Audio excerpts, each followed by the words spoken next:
বিসমিল্লাহির রহমানির রহিম। অনেকেই প্রশ্ন করে আপনার ব্রিজের মধ্যে রেল কিভাবে আটকানো হয়।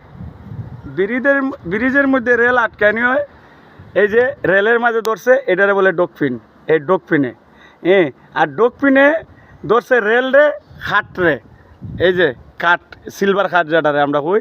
আর সিলভার খাটটা আটকানো হয়েছে এই যে উকবল্টু, এই যে উকবল্টুরে। এই উকবল্টু কী করছে, এই যে ব্রিজের এই গার্ডারটা আছে না, এই গার্ডারের সাথে এই যে উকবল্টুর, এই যে এটার বলে হুক বল্টু, হুক আমরা ডাকি হুক বল্টু। এই হুক বল্টুর এই যে এই হুকটা ব্রিজের গার্ডারে ধরছে, গার্ডারের সাথে খাটটা ধরছে উপর দিকে নাটে।